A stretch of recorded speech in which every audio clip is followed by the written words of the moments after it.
It is 7 minutes after 12 o'clock. I'm Claudia Garcia de la Huerta, and this is Intermezzo on Winnipeg's Classic 107, heard Monday through Friday, 10 a.m. to 2.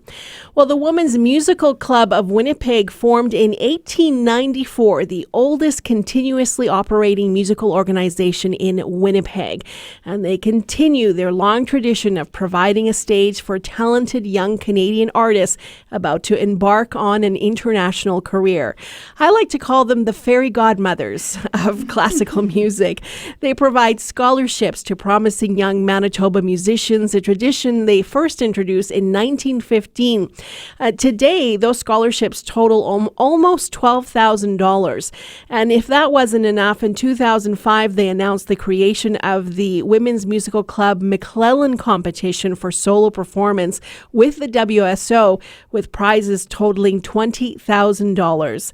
And there's also their concert series. The list just goes on and on. So I'm very happy to welcome into our brand new studio. This is their first time here in this studio, the president of the board, Alison Baldwin, and Joanne Pearson, the vice president. Welcome. Thank you. We're glad to be here. So happy anniversary, by the way. This is a big year for the club. Tell me, it's 125 years.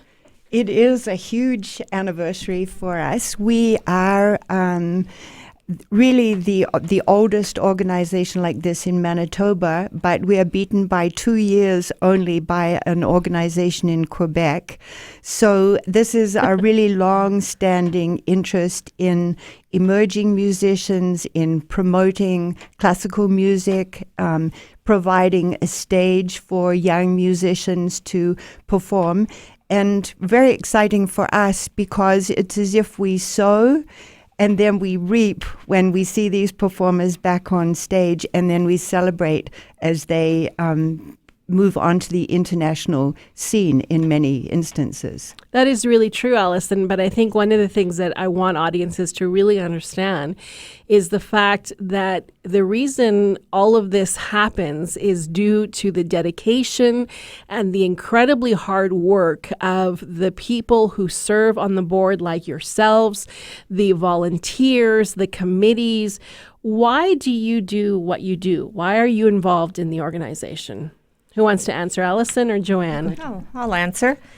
Why am I involved? Well, I love classical music, and I love the fact that we support young musicians. That's our mandate. We try and support as many of them as we can as they carry on in their careers. I mean, I've had a great career in my life, so I'm pleased to be able to help these young artists in their careers, and it's just a great bunch of people to work with.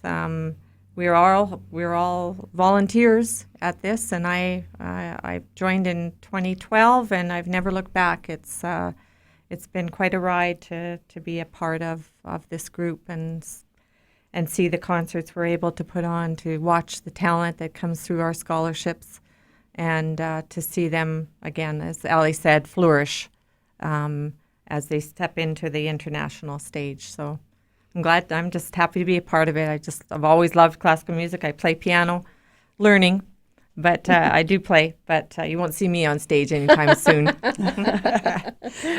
I'm not a musician. I love classical music. My husband said that I actually snake charm with a recorder, so that's not a good recommendation. But I think really I'm interested in youth, and I'm interested in that support. And there is nothing like sharing a live performance with other people. There's a certain human aspect of that sharing of live music, especially with young people. So I am very enthusiastic about this wonderful organization that I only learned about 3 or 4 years ago. I can't believe I had not heard of it before. Wow. Okay, so how are you celebrating your 125th anniversary?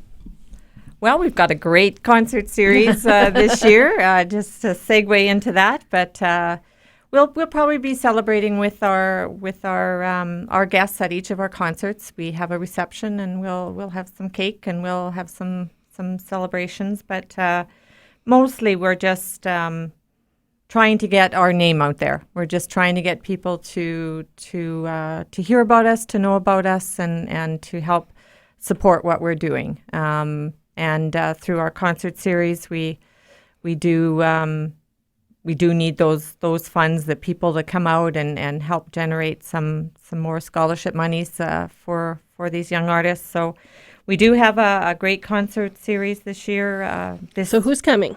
Well, we're starting off with Vc-Cello Duo. They're a group, two guys, two gentlemen who are coming from, they're Canadians, and they're going to regale us with a lot of Beethoven. I'm not sure if we've seen their repertoire as yet, but they're quite an amazing duo. And that's October 20th at 2 p.m. And we're always at the art gallery for the most part, but this year we have a couple of exceptions. Our next concert is Bryn Blackwood. He's playing piano. He's the 42nd Eckhart Grammaté National Music Competition winner. That's on Sunday, November 17th. And that's something you guys do every year. Every year we bring support in the winner. the E-grade tour. The winner of the E-grade competition, which this year was piano, and he'll be making his way across Canada and stopping to see us in November. And then we have our 2019 Scholarship Winners Recital, December 29th. This is where we have our 6 winners of scholarships totaling almost $12,000. They will perform that evening and receive their scholarship monies that evening. So best to be after Christmas so they don't spend it any time before. But so it's always after Christmas and they're always home. And we've got a stellar lineup. We got Sydney Clark, Albert Chen, Amanda Robertson, Juliana Morose, Nika Martinison, and Elena Howard-Scott. And so we've got a real mix. Just so that people are aware, like, these concerts are incredible. Like, you think because you're getting young people that maybe they're subpar, you couldn't be more wrong. Right. These are top-notch performances that you sit back and go, really? Like, this is happening here? It is astounding. I know in the auditions, I would not want to be an adjudicator. Like, there's just so much fabulous talent, and to make a choice just for 6 I thought they did a phenomenal job this year. The other thing that I'd like to add is that we bring in these young musicians, but we see the results of that because they turn up again on the Manitoba Opera stage. Mm-hmm. They turn up on, like the Chewy Brothers tomorrow night with the Manitoba Chamber Orchestra. They played in our 2016-2017 concert series. Yes, they were in the studio this morning, and we were actually talking about that after the interview. That's right. Elliot Mador performed for us, and then came back in the Barber of Seville last year. So we really feel that we are introducing many of these young performers to another level of performance as well. So we are excited about those things. And the really lovely thing is that they often come back and seek us out to say that they had and remember the experience that they had when they first were in Winnipeg performing. Yeah. What an incredible thing to be able to say that. Yeah. And then we have the McClellan competition this year. So every 2 years we host this competition for solo performance with the WSO. It's a process of preliminary rounds, a semifinal round, and then a final round. That will be in April. And Daniel Rayskin is actually going to conduct the WSO this year, so that could be exciting too. I'm happy to the fact that you've invited me back again to host. Yeah. This will be the fourth one that I'm doing, and again, it's another one of those little hidden secrets. I tell you, in Winnipeg, go to this competition. You will not find entertainment better than this. The quality of the performances will blow your mind, and to have the Winnipeg Symphony Orchestra there, like the whole orchestra, this is not just members of, performing with these incredibly talented people. Again, another case of where I have no idea how they judge this. know. It is impossible. And every year, I don't think I've ever gotten it right as to who they were going to pick, because each one of them could be the winner. And they kind of are, because they all all walk finalists. away, with a wonderful financial prize. 10,000, 6,000, and 4,000.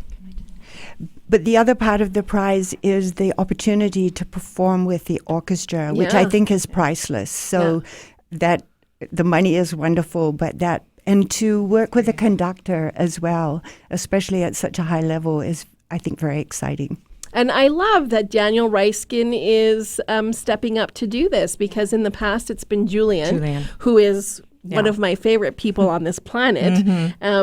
But it's always been Julian. And so to have the music director come out and conduct is quite special and wonderful. And we're looking forward to that. That's going to be that's 7:30. Now that's at Jubilee Place in MBCI. So that's our first deviation. That's in April 15th. So need to put that on your calendar. And then to wrap up our year, we have collaborated with the WSO again in bringing Andrew Haji, a tenor, to our stage with Madeline Hildebrand on piano. He is going to be performing with the WSO on the Friday and Saturday evenings, and then joining us on Sunday afternoon for an intimate concert for us. And that is at 2 p.m. on April 26th, but that's at the Burney Theatre at the Asper Jewish Community Center, because the WAG is closing at the end of the year to allow for the final, the Inuit Center to become part of the WAG. So they're closing, so we've had to make some adjustments. For that concert, too, we have Millie Hildebrand acting as a pianist for Andrew Haji, and she is one of our past scholarship winners. So just another kind of turning of the wheel again. Madeline, we're big fans of Madeline here as well. She's been here at the station a few times, and an incredible talent whose career is just on the rise, and we're so happy to see that. Yep. Well, she's doing her doctorate, I think. Yeah, that's right. Yeah. That's right. These partnerships are, we are very proud to have them, and very glad to have these partnerships with WSO, with Eckhart Grammar Day. We've done one with Prairie Debout now too. So we see these as a good way of integrating all of us who are trying to add to the musical scene in Winnipeg.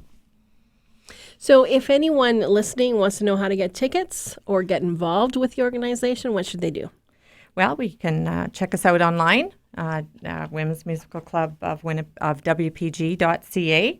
You can call us. There's a phone number that you can call as well, 944-9431. You can get order tickets online. You can go to McNally Robinson and booksellers in Grant Park and get your tickets there. You can get them at the door. And subscribe. Subscriptions would be the way to go. An adult subscription is only $125 for 5 concerts. Which is a steal. And you do receive a free ticket for the very first concert as well with a subscription. And if you're under 30, it's $60. Well, it's you can't beat really that. affordable. You really can't. And we are also part of MusicNet. Yes.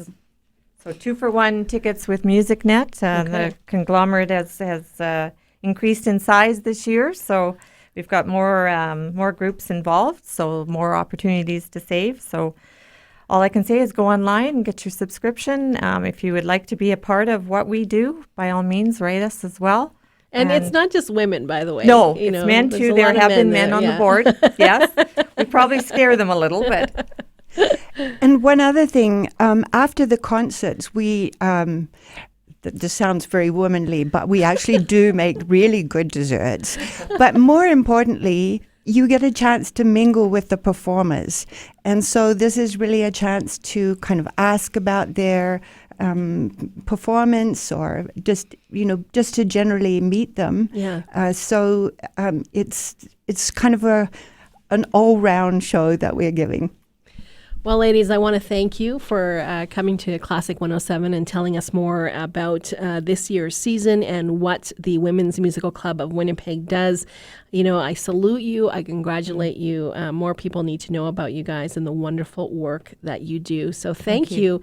Happy anniversary and have a wonderful season. I'm sure we'll be talking to the artists that you bring in as the season progresses and giving away tickets as we always do. So make sure you tune in. Thank you so much. Thanks for having us. Thank you very much.